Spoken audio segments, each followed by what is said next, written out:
or the cosmic Sabbath, because the idea is that we're going to have 1,000 years of Shabbat. Now, Shabbat means you don't do any work. How is society gonna survive or endure without anybody doing any work? How is that possible to do continuously for 1,000 years? Now, since last year, we can see how this might happen, because what happened last year?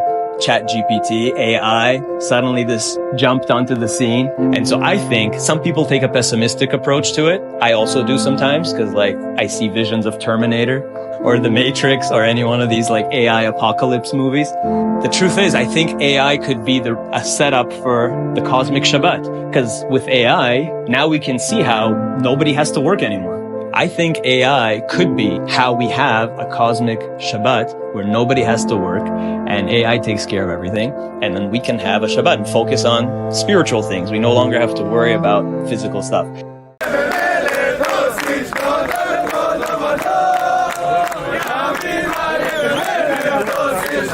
אמרתי לו, אתם חייבים לעצור את הכל כדי לשמוע את הרב. זה ברכה גדולה, זה קדושה גדולה. זה ניצחון שומר ישראל, אדוני שומרך, אדוני צילך על יד ימינך. אנחנו זרע אברהם, יצחק ויעקב. כל מה שאנחנו רואים מסביב מעולם, שירדה תורה להר סיני, ירדה שנאה לאומות העולם.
ספק שחב"ד לא הגיעו לעזה. בבקשה, קבלו, אנחנו פה. Hello, everyone, and welcome to Dr. Deep State with Will Tucker and me, Dr. Haugen. And today, our segment is going to be called Kabbalah, ABC, Making Sense of Nonsense. And before we tap into the subject for today, Will and I haven't been around for a few weeks, so we're going to do a quick, a little recap of where we've been and where we're kind of going. How are you doing there? I think we got some new people that came. I guess that works out good. Will, you don't do anything for 3 weeks and people hop on board. So you've been up there in Kentucky and just doing your thing up there, right, Will? Yep, that's right. Had a little bout of illness in the family and got on the other side of that now, and it's Holy Week, so getting ready for the big day on Sunday and Good Friday. So yeah, a lot in store for the near future. Excellent. Yeah, I had my spring break and I was able to go down, and I was invited to a parish in Tampa, and I had an amazing time. I did a presentation of In Pursuit of the Metaverse, met some amazing people. Hopefully we can even get some on in the future. And it was it's a beautiful parish, beautiful city, a very awakening experience for me anyway. We did that Kennedy Hall show. How was that for you, Will? I thought it turned out great. I was really impressed with it. I thought Kennedy did a very good job addressing our issues and theses from In Pursuit of the Metaverse. And I don't think it could have gone much better than it did. Yeah, he's I really like the direction he's taking, and I think he is a force right now to be reckoned with, a very significant force in the influencer realm, and it was a very good experience all around. I believe yesterday, DayZ of Noah brought up a book we still talk about, but It's called In Pursuit of the, Seeing Through the Singularity. And that was real cool. We're huge fans of DayZ of Noah. I think I've said it for a long time, he's the best content creator on the internet, leagues above anybody else. And I'm very flattered that he focused in especially on the part that deals with the Kabbalah, which Will and I have been planning now for a couple of weeks. We thought to ourselves, what we really need to do right now is I realize whether I'm doing a presentation, we're talking online, or the name Kabbalah comes up on other sites, the followers just aren't keeping pace. And what I would suggest is Kabbalah is almost like a separate language. And Will and I have been exchanging this for a few years. So we get into our own heads and we assume everybody's on board. And we realize it's just almost an impenetrable set of concepts. So what we would like to do in Kabbalah here, ABC, is to kind of create the tree and the little apples, the categories. There's mind, there's categories, so you can kind of follow these conversations. And I think when you break it down and it's going to be a chore for us. We realize that this is not easy, the ABCs. It's going to be a chore, but when you get the basics, we're going to contend that you can get everything that's going on in the world today. So you watched a bit of Noah. Was that a good episode? Yeah, I thought so, especially the segment where he was talking about seeing through the singularity and biodigital convergence and how it is sort of this alchemical project that's embedded within, the contemporary world that is sort of bubbling to the surface that we kind of are allowed to know about, but is also kept as an open secret simultaneously. So, yeah, I was very excited for you there. I thought that was a really good plug that DayZ put in, and I think it's that book. I know for me is helping him connect a lot of dots in his research. So very good to see. Yeah. I don't think I've ever heard DayZ ever say anything I've disagreed with. And he was adding some of his own stuff completely. That's a natural trajectory of where the ideas would go. One of the ideas he added, I think I said something about a combination of heliocentrism and Darwinism and dispensationalism, and he added liberalism.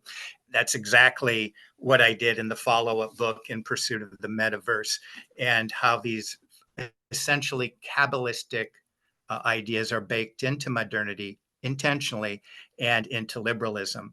And that's the real frame of these big words we use like biopolitical, but it's so entrenched in our whole cultural institutional system. We're like fish in water and can barely recognize that these ideas are really almost the air that we breathe. And what we want to do is back up a little bit and just kind of see. And what I did in Seeing Through the Singularity, I juxtaposed it with a scriptural concept of the direction of the Christian narrative or project in relation to the project of the Kabbalah.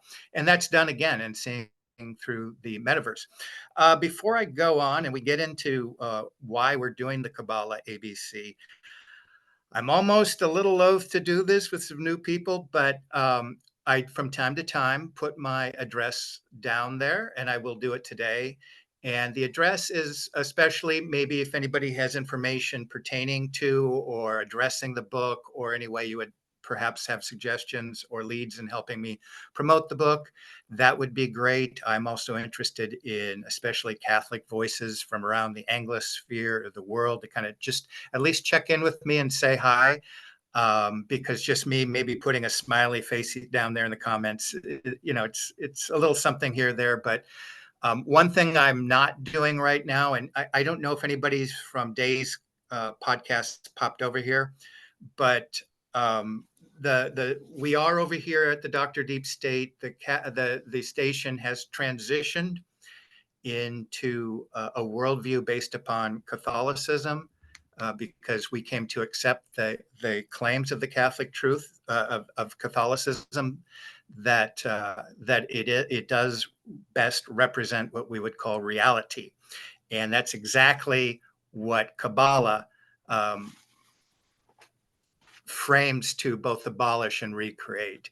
It's reality itself, and the centerpiece of that, even within Kabbalic text, is to aim at the centerpiece of the Catholic project in Western civilization. And I use Western, sorry about that. It's the term really of Christendom, when the Christian empire in its integral order was complete.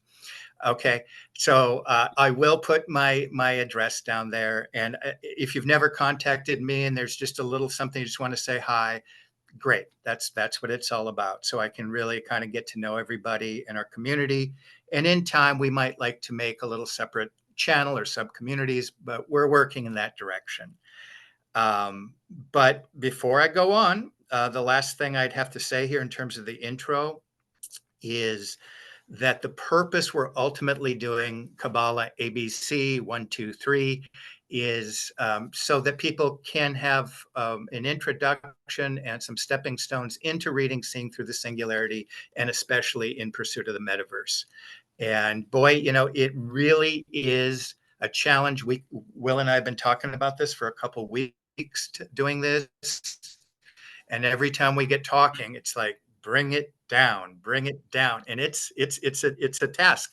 And I know for me, I've fallen into that. I'm a professional lecturer and I get caught in my own head and I do a presentation and I forget that people just don't even know the foundational concepts. And in pursuit of the metaverse has 3 interconnected ideas. The subtitle is Millennial Dreams, Political Religion, and Techno Utopia. So 3 big ideas that are weaved throughout the narrative. And just for your heads up, if you want a book like, hey, get to the point, I just want to get to I did not write a book that way. It is a book that you come to and you ruminate on and come back to. And I expected it very likely to be the last book I'd ever do. And I wanted it to be kind of the ultimate kind of reference to the issues of reality and especially the Kabbalistic war on reality. Throughout the book, Will especially is good at finding and translating Kabbalistic texts. And what I'm going to first of all suggest to you is that Kabbalah, we will find out by its very nature, means secret interpretation. However, in the last 10 years, that has changed. There is a project right now to bring Kabbalah to the masses. Although it's been entrenched in our culture for hundreds of years, it's explicitly being brought to the fore, sometimes in more popular forms in podcasts and books. But what Will was especially good at was finding the up-to-date academic peer-reviewed material, and it's all been exposed. Outside of Will, in terms of the sort of non-Kabbalistic audience, there's almost nothing out there. So we will be going through Kabbalah ABC 1, 2, 3, making sense of nonsense.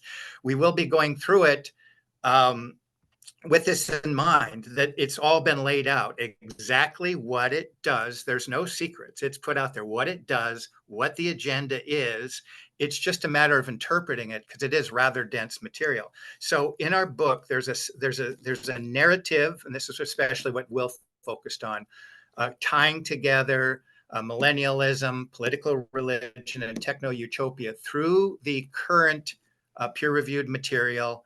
And it's very dense. It's a narrative going along in the footnotes. And in order to even kind of and I think that's what really makes the book significant. There's nobody out there that's got the current up-to-date peer-reviewed material of exactly what the Kabbalah is and what the goal of Kabbalah is.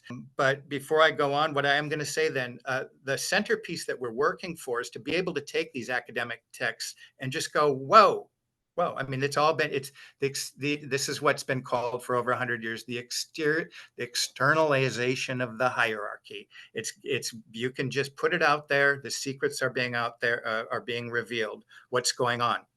And so one of the central propositions I've had, and by the way, if you're over here, like from Noah, I have almost 7 years of content, and it squares almost entirely with the work that DayZ of Noah has been doing in biopolitics and the work of the eugenicists and where that came out of in the 18th and 19th century, and these sorts of ideas. So there might be some material there that you also find interesting. Anybody else that's new? all of these ideas in both the Seeing Through the Singularity and In Pursuit of the Metaverse were built up on this site specifically to get those ideas into book form and out to the public. Okay, so yes, before I begin, what I'm going to suggest with one big idea, there is this sort of commanding heights of the economy that have been part of the trajectory of world affairs for a long time, sort of the masters of empire, at least for the last 800 years. And one of the central propositions I have is that is the capstone of spreading and disseminating Kabbalah throughout the world. When I say the commanding heights of the economy, I'm thinking of the sea power that have kind of created the hegemonic powers, first in Venice, Spain and Portugal, Holland, the Anglo-American empire that we live in. One of the central forces is to problematize these universal forms that are embedded in the Christian empire and their Platonic universals, and to kind of deracitate that, bring the universals down into the ordinary.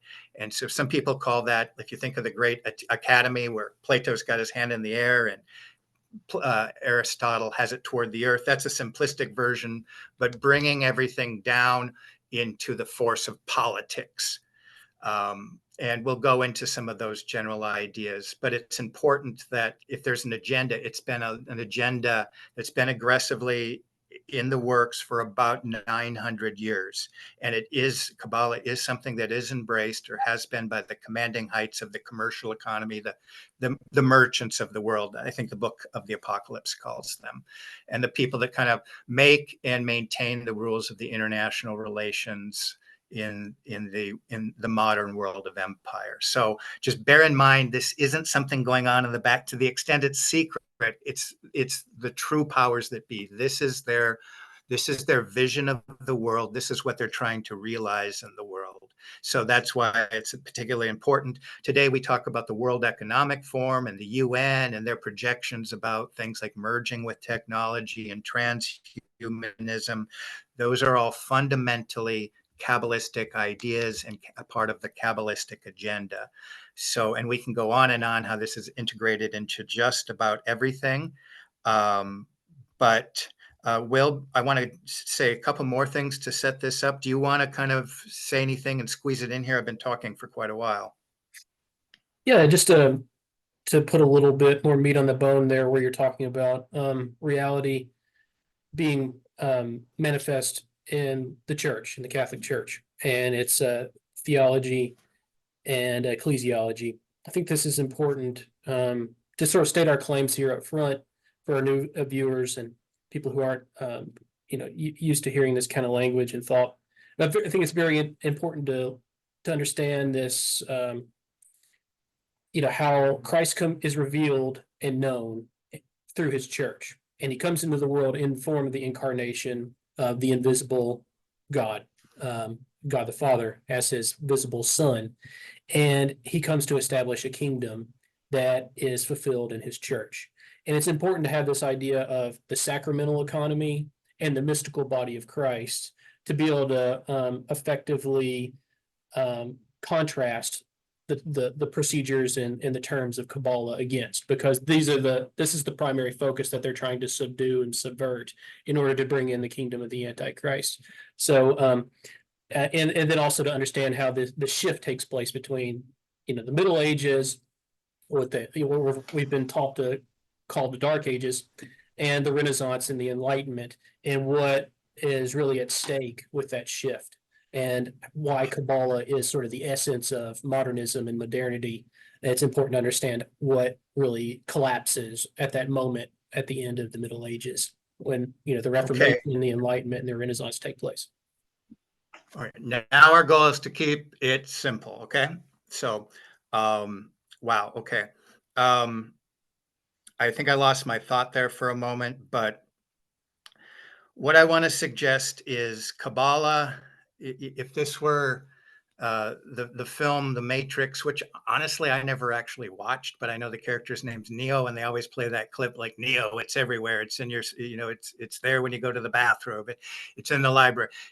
Kabbalah is literally, it's in your films, it's in your school system, it's in your textbooks, it's on your, it's literally everywhere. And so where we say the matrix, it's really Kabbalah and the ideas of Kabbalah, because that is essentially the goal. And that's what we find out when we actually look at these academic journals. They will brag, we created modernity. We are like the agents destroying, the old order. We will make we are sort of like the puppet masters of Plato's cave. They're taking credit for all of these. So, I mean, it's really just a matter of you do have to do some deciphering, but this isn't like years past where you had to go to age-old sources and kind of read through morals and dogma and squeeze something out of, Albert Pike. Those days are gone. It's just a matter of really being able to decipher. They're telling us exactly what they're doing. And so why are we doing this? Well, here's the deal.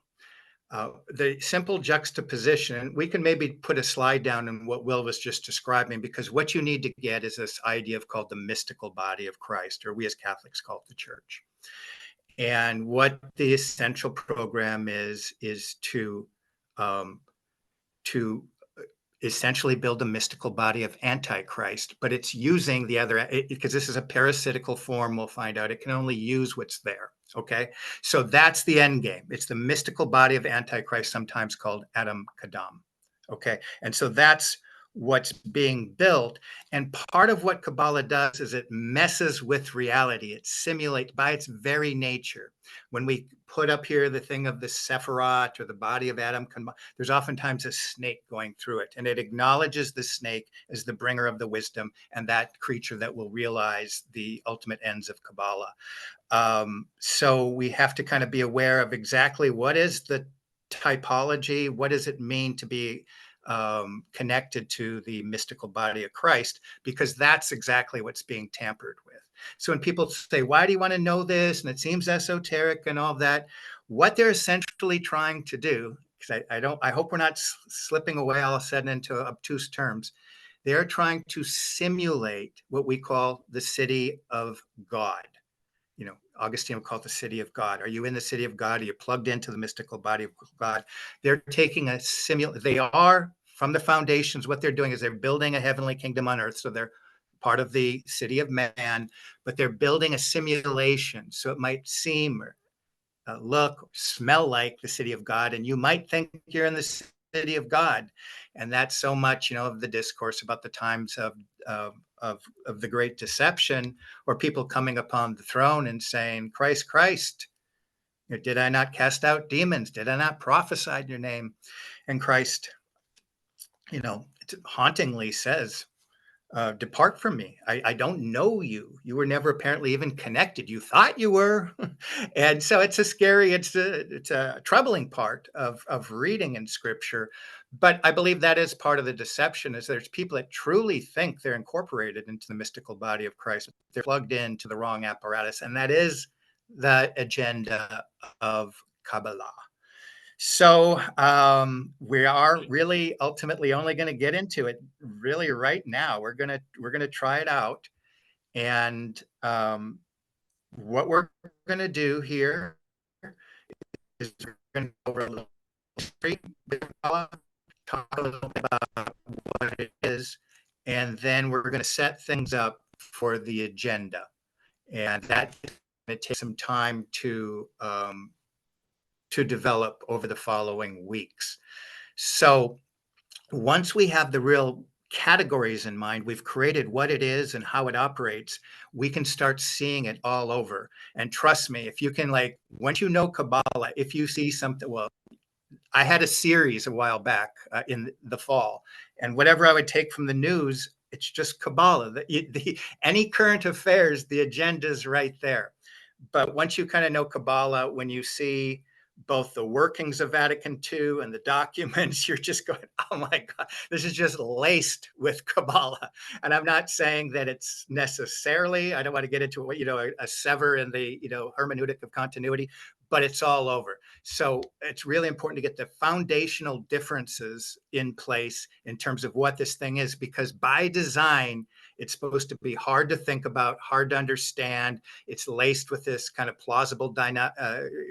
plausible deniability. It could be this, it could be that, depends on what some commentary said. So we're going to get to the brass tacks and really just shoot so that you have these categories in your mind. So when you hear it, it's not like red bracelet, Paris Hilton, this kind of thing. It's just like, what exactly is it? How could Donald Trump come up and take a picture out of his Kabbalah means so much to me. He can't actually express what it, but it just means so much to me. So we're going to try to cut through some of that.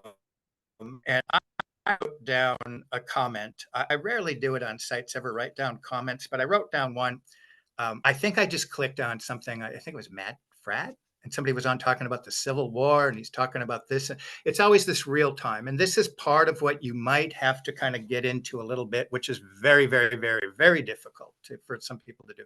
We have, because of Kabbalah, we have been given a worldview our whole life that everything happens by accident. Like an event at a school just happens by accident. An event, an explosion in Russia, it's another accident. A pipeline, another accident. And Kabbalah is all about manipulating events in order to manipulate history and human perception. So you have to kind of get a hat on where you have to assume there's sneaky people in the world and they're up to something. So you have to kind of get this idea that there are agendas going on in the world beyond what we in America call, the Democrats and the Republicans, the right and the left. The Kabbalah tries to transcend those differences and control them in terms of their direction. So I'm already getting off into some heavy kind of ideas, but here's what I wrote. They're just talking about the Civil War and this and that. And I think I wrote this yesterday. I said, I wish someone, someday, somewhere, such conversations would proceed from assumptions that consider the powers and agenda at play, rather than proceeding with the assumption that world events are a string of accidents. Okay, so that's a little kind of text when we're reading this. Kabbalah is all about having an agenda and working it through to its completion, or what we would call its telos. And we're arguing its teos, its end game is to create the mystical body of Antichrist in preparation for what we could call the 1,000-year Sabbath or the Messianic era. If you're kind of a logical Christian, wait, that would sound like the Antichrist. And yes, that would sound like the Antichrist. So we're getting toward a very simple understanding of the mechanisms of creating Antichrist. So here we go, Kabbalah, ABC.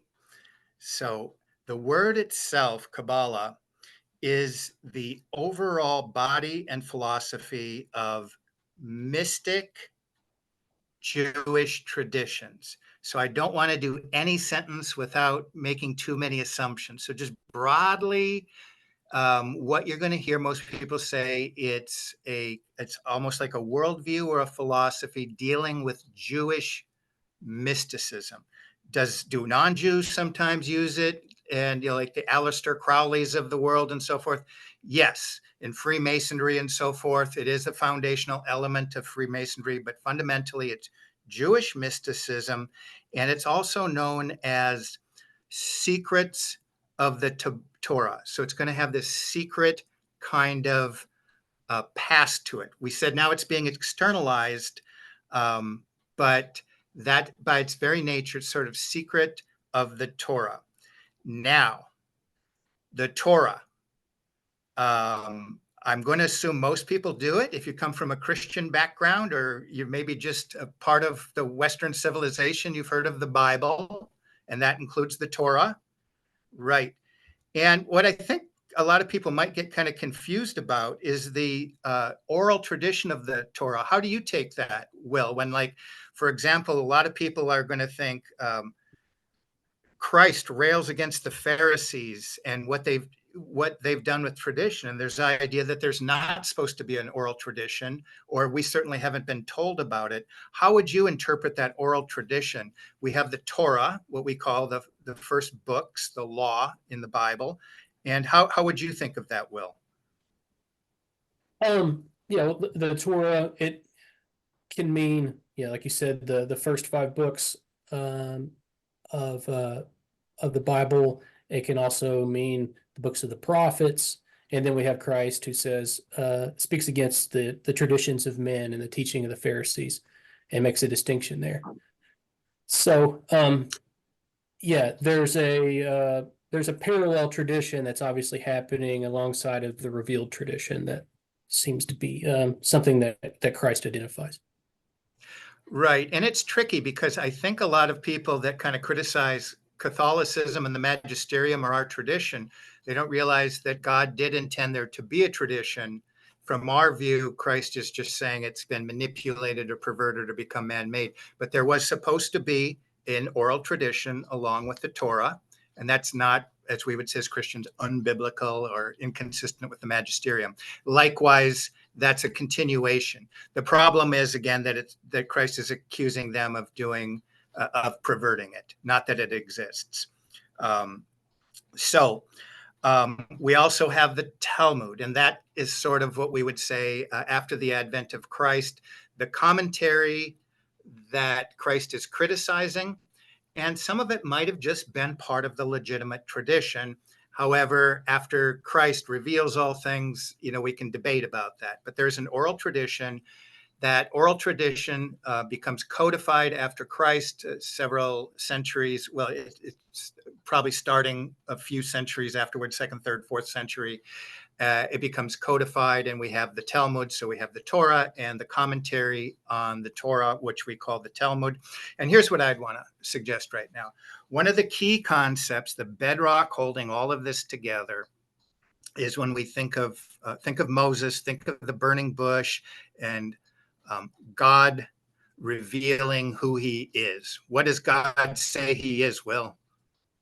I am who I am. And how do you interpret that, or how should we interpret that?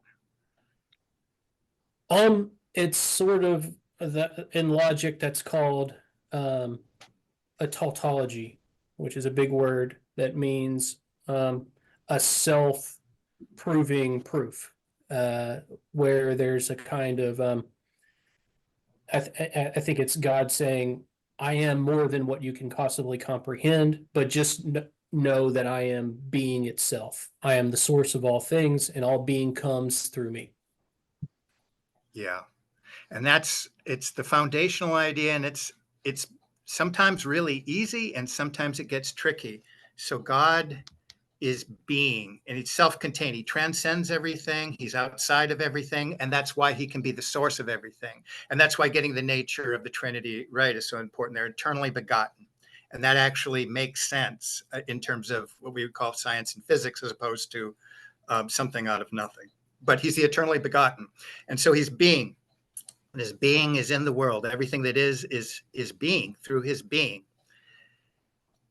Which now gets to a harder topic, and we'll wait to get this. So what is non-being? Let's just do your quick one, Will. What's non-being? Well, from the study of, another big word, ontology, is the study of being. Parmenides is the founder of this study, who's a Greek philosopher, and sort of like God says, I am that I am. He says being is, and being, non-being is not, and that's all that you can say about either one. Obviously, it's more complicated than that. St. Thomas Aquinas, many centuries later, says that non-being can only exist as the deprivation of being. So when there's a lack, when there's the absence of something that should be there, such as like blindness is a non-being because it's the absence of sight. So in like a kind of absolute sense, non-being doesn't make any sense, because if you think about a vacuum, for instance, or deep space, you're already imagining time and space itself. So non-being eliminates those things altogether. So it's a kind of mental problem that we are incapable of resolving. Yeah, it's a hard one because this whole project works on non-being. And so that's where you get people shutting down. And sometimes I will months have a certain concept working with non-being, it'll fall away from me and I have to almost redevelop it. It is very difficult. I think Will started out saying it's the absence of being. And sometimes I think about the beginning of the book of Romans, where it talks about you knew God in your mind, you could see him in creation, but in being wise, you became foolish, and your darkened hearts, your minds became darkened. And I think that's the source of non-being. And I think it tends to be that absence of God is the source of, I think it's a place where elemental spirits can do some things, right? So it's never meant to be non-existent. That's how they usually make that definition. So it is something, but it's nothing. Okay, we're getting in. This is the kind of stuff you have to deal with, especially if you watch these lectures, that are presenting these peer-reviewed papers. This is what they're going into the core of. Sometimes it's an hour, 2 hours of just talking about this. And so this is the hardest part of kind of us explaining what this is about. But with the Torah and the Talmud had always kind of understood that being the kind of conventional God is all that there is. The world is there because of his being. Okay, something's happening around the 12th century with Maimonides, and he is a contemporary of Joachim de Four. And we will develop him later, but this dispensational mind virus gets into the universe through this Catholic monk who is a precise contemporary, not living too far away from someone who said Maimonides, who's kind of one of the greats in the Jewish tradition. And to put it simply, he is going to look at the I am, and he's going to flip it on its head. So now, a lot of people that are going to be creating this movement are going to kind of haul back to prototypes in the ancient world, but this is a completely like 12th century. It's really the ultimate force of what we call modernism today. So when the Kabbalists themselves are bragging that they created modernism, here's the nut where it all begins. So when they now interpret, the scribes that are interpreting this, and this will be called, we're just about to get into the whole works called Cabala. There are predecessors. But the idea, instead of God saying, I am, he's saying, I will become. He's essentially flipping that on its idea. And when you flip that idea in your head, you're flipping the whole of Scripture on its head. And I didn't think I would say this, but when you take God and flip him on its head, that's usually considered, kind of satanic. But that's the foundation of this project. They're taking the essential core of who God is and flipping on its head. And it's even more astounding for us Christians, because what we see of this is through the great I am, through Plato and his idealized or unified forms. There was an idea of being and even a universal idea. The incarnation, the birth of Christ, revealed the transcendent nature. Although Logos, it was all of the world is compact into this unity that transcends everything. Through the incarnation of Christ, he revealed who he was, his personality. And that's going to be an important point because it's central to Christianity. The Trinity are three persons in one. When we live in the image of the Trinity, it's the personal aspect. Once you create God, this is where it gets tricky. Through this concept of non-being, he becomes becoming, not the I am becoming. Essentially, then you've impersonalized God. You're saying that he doesn't have what we essentially as Christians, that's how we come to incorporate ourselves, through knowing the person of God. Like when people say have a personal relationship with Jesus, at its core, what it means is God is not non-personal. He's not something you cannot have a relationship or get to know. He came into our existence so that we can be incorporated into his being. And so his being is the wholeness of it. And so that's the idea when we go through reality. It's capturing the wholeness of Christ's being is the wholeness of reality. They're sort of one and the same. Take a breath. How you doing, Will? Yeah, I just wanted to jump in there for a second and talk about this, like how we imagine being is very important for understanding God's relationship to the world. And that's kind of what's up for debate here, and what the rabbinic tradition is trying to figure out in this post-incarnational world. And after the revelation of Christ as the Son of God in human form, the hypostatic union between the divine and man, how does being relate to the world? So God is completely transcendent. He transcends the world and being itself. But he's also the one in which all being relates back to him. So if we just say God is synonymous with the world, then we have this pantheistic system in which God is the oneness of all things. That doesn't work. That's heresy, both in a Jewish system and in a Christian system. So then, if God is fully transcendent, from a Jewish perspective, to represent God, to say that he's a person, no, he's more than a person. To say that that God is the Father, no, he's more than a father. So, in order to bypass this heresy of representing God as something, they create this idea of absolute transcendence, which even transcends the concept of being itself, which can only be non-being. And so how that non-being comes into the world is through problematizing being itself, which is very complicated and a nonsensical idea, but it creates this gap of change over time. And that's where becoming is kind of the middle field between being and non-being. It's between presence and absence is this kind of space in between that is up for grabs. Yeah. So when I am becomes I will be, it's boundless. And what's important, we use the word categories. We're going to try to create categories in your head. God created through categories, kinds. Like energy had boundaries. Like a giraffe looks like a giraffe. A rabbit looks like a rabbit. You get where I'm doing? Okay. So once God is, what they're trying to do is break down the very idea that there's forms and creatures. They want to sort of negate that. Ouch. So one of the terms of this boundlessness is Ein Soph, beyond any description, beyond any form itself. It's just, even to say it's raw energy and potentiality is a little bit misleading. Once the mind can get into this space, they've created a vacuum themselves. And so a lot of times Christians will say, don't do meditation because you always want to be in God's being. Once you empty your mind, you're kind of becoming a potential host of other kinds of spirits and entities and so forth. So this is kind of, I would say, what's going on. Once you say God is just beyond anything, he essentially becomes nothing. Okay.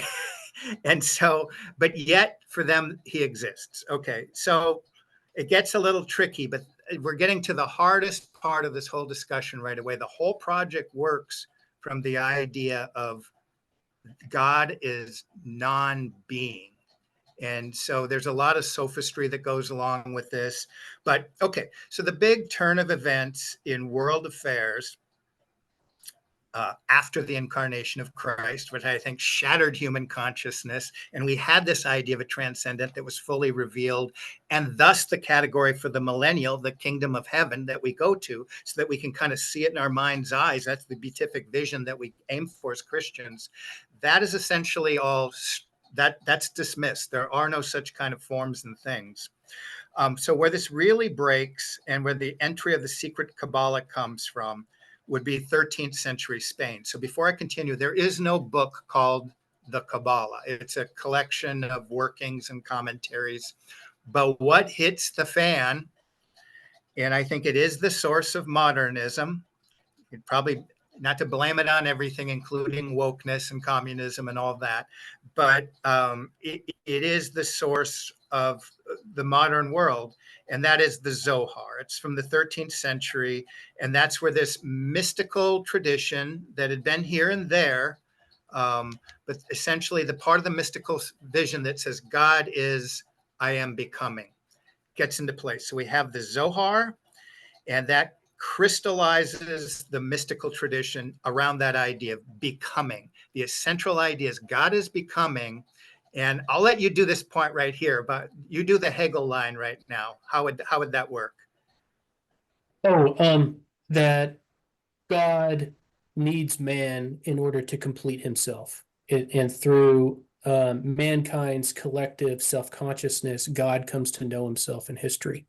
So God needs man to realize God. So yeah, and Hegel's obviously, and this isn't widely known, but is working within the tradition of Christian Kabbalah. And there's a great book that you reference in Singing Through the Singularity called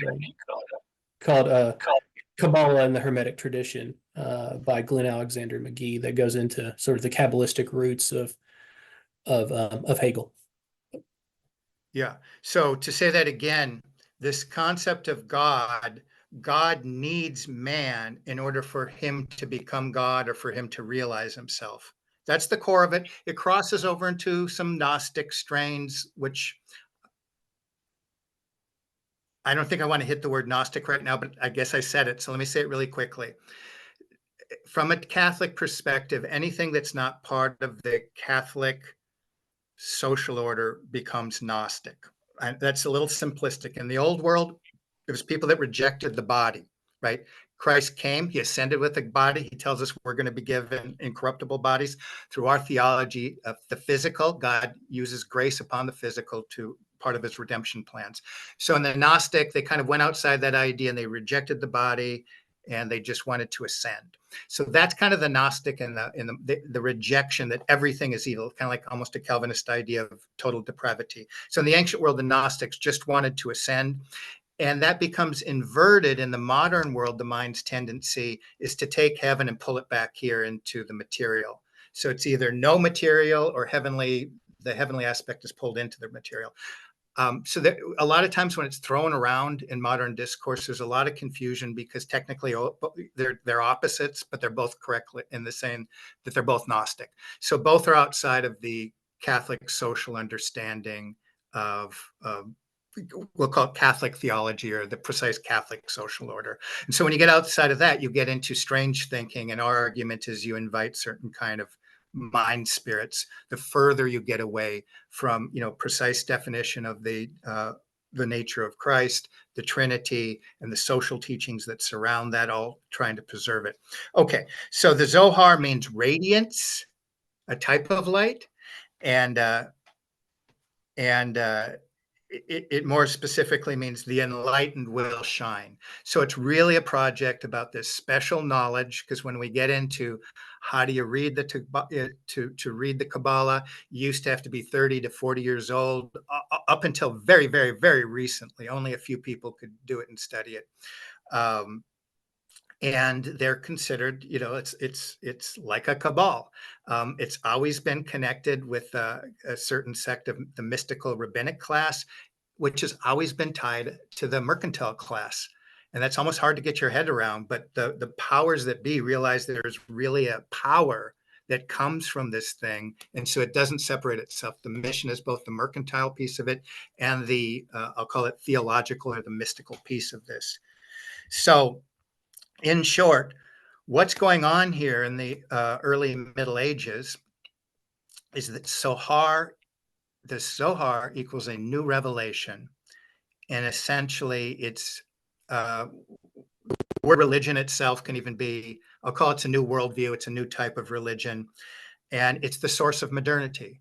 And even when you can kind of, even though Marxism claims to be atheistic or godless, that's the underpinning of Marxism. It's right there. When we look at like the changes in the mid 20th century to just about everything, including changes in the church, the Zohar is right there present, working itself out in what we call modernity. So that's where we really want to get to, because once we start recognizing it, we can start to also think, wow, have some of these spirits attach themselves to me? Maybe I need to work on that. So I'm going to read the next one. I don't know if you're on the same set of bullet points as me, Will, but the Zohar was first published. Do you want to take off from there, Will? By Moses Delon? Sure. In 12. Yeah, sure. Moses The de Leon. Zohar was first publicized by Moses de Leon in 1280 and challenged the traditional understanding of God. Presents God as infinity which Ein Soph. Ein Soph means without limit or boundlessness, and transcends gender and personality. The system is do you want me to stop and talk about each bullet point individually, or do you want me to Yeah. keep going? Yeah. You want to stop? Sorry. Yeah, no problem. So it's just so important to recognize that everything that Kabbalah is only, it's always parasitical. It can never exist independently of the Christian tradition. It would be inconceivable without the incarnation of Christ to come up with these ideas. Everything, here we go, parasites and inverts. That's why you can tell the direction of where it's going, because it's a precise inversion of the end game or the teleos of Christianity. So one of the fundamental things that creates the Christian project and the Christian telos end game is that there is this idea of being and personality. So that is severed, cut off in Kabbalah. The idea of Ein Soph, human beings, our minds aren't even, I don't think, capable of really getting the idea of infinity. And frankly, I think that is the mindset they want you to get into it, because once you're kind of baffled by the BS, I think the people that are kind of in charge start putting these categories into your head, and you're assuming, okay. So bear in mind, in our Christian tradition, the church fathers were all Platonic realists. They believed that these universal forms existed. Christ, as the Logos, attaches all the universal forms into himself, becomes man, and walked the earth, representing and revealing the truth of this form in an image that we can understand, literally in an image. And by the word image that we were gifted with, that's the image that we use to incorporate ourselves into the mystical body. So it's so essential that God works in types. A man is a man and a woman is woman, and one has thus chromosomes and the other has their own set. And that understanding, that foundational worldview, how would you make a civilization without having any of those categories? I can see why you could destroy a civilization by saying that they don't exist. And in short, that's what Kabbalah is going to be doing. Everything that was built under these categories, because the idea of Christian civilization, to take these universals and to build them out in our families, our communities, our political structures, our nations, and our empires, to make these things living and real, these categories created by God. The object of Kabbalah is to destroy all those, saying nothing is real. So what God says is real that's the foundational point of the war on reality. I think I got a little carried away. Would you want to add anything to, because when we're talking about what's going to be strange right now is, although there are no genders and no sexes, then they're going to flip the script and say, well, there's two genders. Okay. Do you have anything to say about gender or personality? Yeah, and that's the way that, like, we'll get into talking about the tree of life and the Sephiroth here in a little bit, I'm sure. But it's described as these different gradations of God, in which God descends into the world through opposites and through oppositional relations. So the origination of God is androgyne, and this figure, this personification of God in the Sephiroth tree, is a transgendered androgynous figure. And so difference enters in as God reveals himself. But the purpose of it is to bring back together, to marry the male and the female into this original androgyne state of, like I said, non-being, where there are no distinctions. So that's the infinite, that's the purity, that's the ground of being, is where all these ontological, these sort of classifications of being dissolve into this pool of nothingness, basically. Yeah. And why we say this is Kabbalah ABC, making sense of nonsense. This is typical when you're reading, trying to interpret, listening to lectures, is that they'll say something like, there is no such thing as man or woman, male or female. And then they'll say, so here's the Sephiroth. It's got the male and the female. And so there's always contradictions inside of it. And one of the foundational parts about Christian theology, what is the rule on contradiction, Will? The law of non-contradiction, which is that both A and B can't both simultaneously be true if they're opposed to one another. And so Kabbalah presents an alternative to that, where no, A and B both need each other to be simultaneously true. There can be multiple truths simultaneously. And in fact, contradiction is the way in which meaning is constituted rather than through, God as truth. When I say nonsense, you can imagine the foundation of what they're building. It's built upon contradiction. And that's why we're keeping it simple. And, we'll try to define our terms and try to come back to terms as much as we can. But that is a system that tries to destroy the system of Aristotelian and St. Augustinian, Thomas Aquinas' system of logic. Needs to be problematized. And one of the examples of where they're going is when Christ would say, I am the way, the truth, and the life. Nobody comes to Christ to me. People that are apologetic will say, they'll start talking and they'll do some kind of sophistry, but what they're essentially talking through is they're trying to build something on a tower of contradiction, which is the hallmark of Kabbalism. Right. And it's when we talk about Christ becoming hate speech, we tie that at the end of In Pursuit of the Metaverse, because that is the essential thing. Christ came, God became man, so man could become God and follow him. Kabbalah is a counter check. It's about apotheosis. Follow, it's the sign of the serpent. Did God really say that? And follow me. And what it's essentially doing, it's not taking, yes, it's a repackaging of many pagan ideas and Gnostic ideas, but at its core, it's got to kind of precisely work as an inversion of what has been revealed. So it's dependent upon what I call the Christian singularity, the Christian hypostatic union, or we could say the mystical body of Christ. It's inverting that in order to create a counter mystical body. So what it does, that we're going to get into, is it creates a simulation. It mirrors that in order to make a counter version. I don't know. We'll repeat, and every time we're doing this, and try to remind ourselves of what we've learned and where we're going with. What I'm arguing is the Christian union inside the incorporation of the mystical body of Christ is the Christian singularity. He's describing the cabalistic singularity, which I will believe will make its full realization is the metaverse. It's the internet of all things, all connections. And so that's the direction of the metaverse. It's a mirror image of the Christian singularity. So, well, let's get on a little bit further here. Now, it's pretty explicit in the Zohar. Israel's spiritual task. So this project, when they say Israel, I don't know what other word to use besides the J word. It's specifically for these people that identify, I guess they're the chosen who are going to identify who is Jewish. It's a Jewish project, always has been.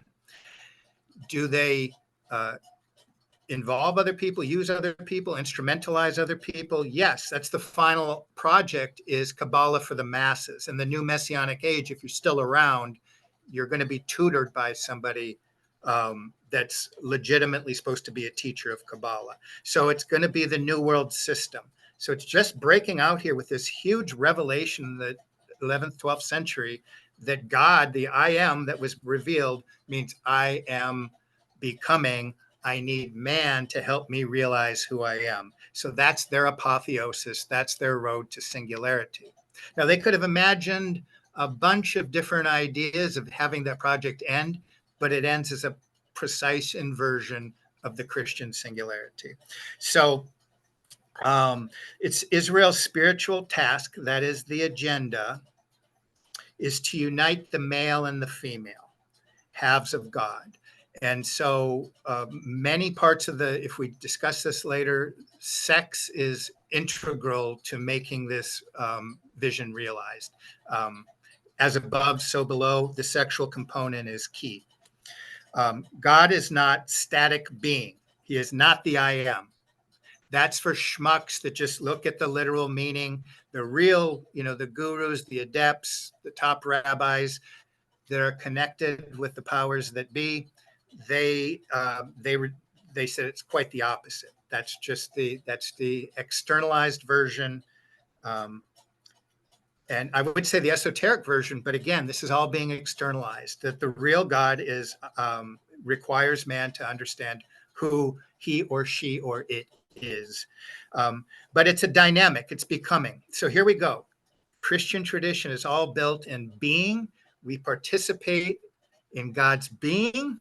That's whole part of the story. To connect with reality is connect with God's being.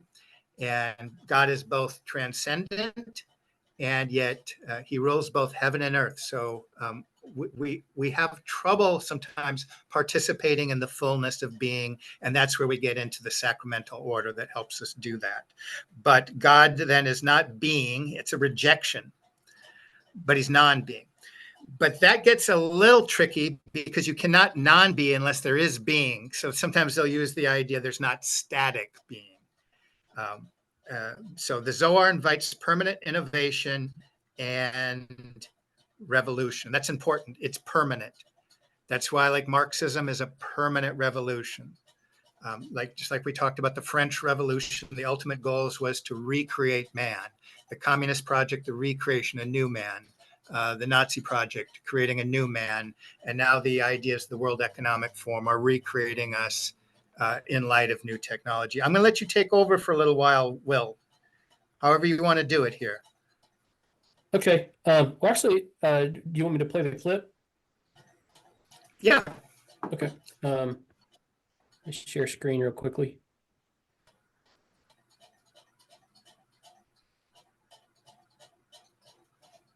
Why would anyone read a book that's intentionally cryptic and perplexing? Why? Because the Zohar challenges our understanding of God and dares us to transform ourselves. It shatters childish theological images and discovers a God called infinity, Ein Soph. Ein Soph, God as infinity, transcends gender and personality. But in the realm of the Sefirot, the 10 qualities of God that we'll explore a little bit later, in those Sefirot, God is female and male, Shekhinah and the Holy One, blessed be He. Israel's spiritual task is to unite these male and female halves of God through living a holy life. Every human action affects the divine couple, either promoting or hindering their union. God is not static being, but dynamic becoming. But the plot of the Zohar focuses ultimately on the inner life of God. And here we come to this diagram, this chart. But beyond all of these Sefirot is the infinity of the divine. As I said, the white space, that would be this Ein Soph, there is no end. The goal of the whole system is to unite the male and the female. Male and female appear in various places on this chart, but primarily the middle Sefirah Tiferet is seen as masculine, and the last of the 10 Sefirot, Malchut, I'll refer to her as Shekhinah, her other name. Shekhinah means presence, Malchut means kingdom. So Malchut or Shekhinah is the feminine, Tiferet is the masculine. The goal of the system is to unite the masculine and the feminine. Go to the top of the Sefirot. As I said, Ein Soph transcends all of these. Now, what is the first Sefirah? The first Sefirah is called Keter, literally crown. You could say it's a crown on the head. Remember, this is all a divine human figure. Right arm and left arm, masculine and feminine. If it's human, it's an androgynous human being. It's both male and female. But on the head of this figure is Keter, the crown. But its more intriguing name is, it's also called will, but its most intriguing name is Ayin, spelled Aleph, Yud, Nun. That word means what? Nothing. I don't mean that it doesn't mean anything. The word means nothing or nothingness. It's the same as that first word in Ein Soph. Ein Soph means there is not Soph, there is not an end. Ayin is that first word turned into a noun, nothingness. Now, what does it mean to call God nothingness? This does not mean that God doesn't exist. Rather, it conveys the idea that God is no thing. God is, you could say God is the oneness that animates all things. Hebrew, you can have the subject after the verb. It's no problem. So certainly the verse really means, in the beginning, God created. But the Zohar says, no, let's read it according to the exact order that the words appear. In the beginning, it created God. That's how the Zohar interprets the opening line of Genesis. Not in the beginning God created, but in the beginning it created God. Now who is it? The unnameable, Ein Soph, or maybe this no thingness. It's really almost impossible to distinguish between ayin, no thingness, and Ein Soph.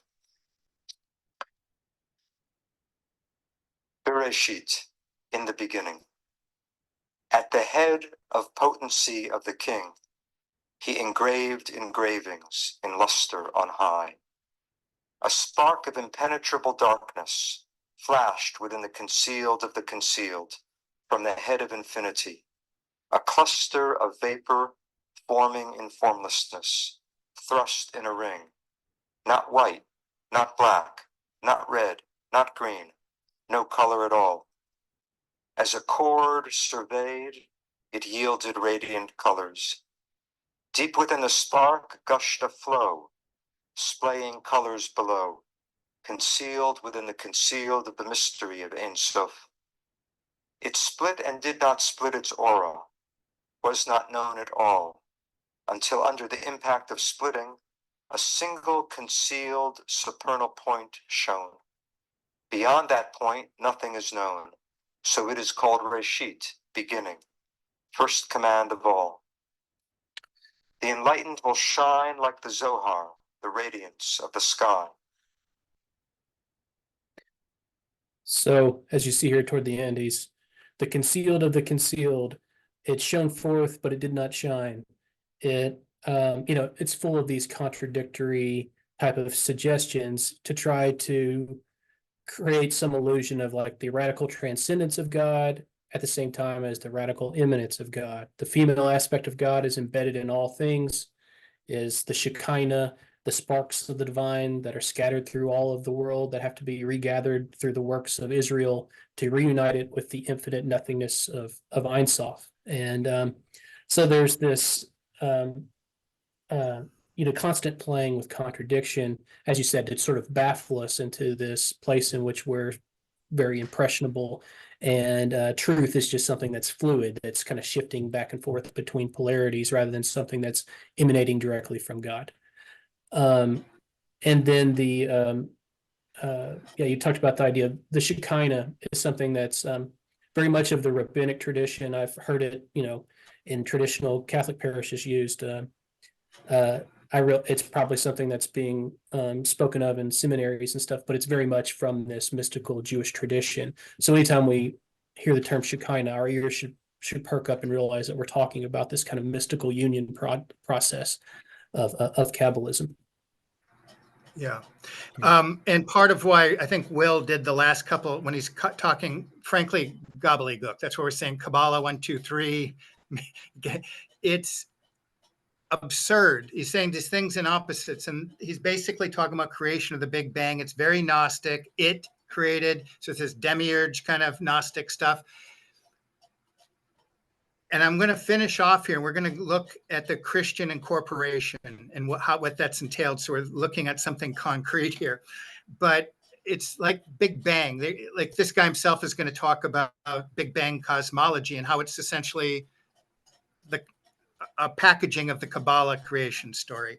And so they're going to use things like 36 trillion years ago, not 42, not 13, 32 trillion years ago, there was no space. So it got down to 1/37th of a decimeter, the size of a pen. And then there was an explosion, but it wasn't an explosion. And I mean, wow. And this is the danger of people kind of conceding to science, because a lot of what we call science I don't want to get into this now. Charles Darwin's grandfather, Erasmus, was part of a society of Kabbalists that just baked in this kind of stuff. A lot of what he's doing is just kind of putting terminology to this Gnostic, Kabbalistic mumbo jumbo. And I know we're doing a made easy, but I have to show you the gobbledygook. Most people hear that and they shut down, or thinking you know, the guy's sitting here, he's at Stanford University or Brandeis University or whatever. And so he must know something. He's very articulate. And it gets kind of crazy. So that's the foundation of the whole creation. It created something that didn't create something. And okay. Okay, everybody, this has been Dr. Deep State. I hope everybody is doing really well out there, and we'll be getting back to you very soon.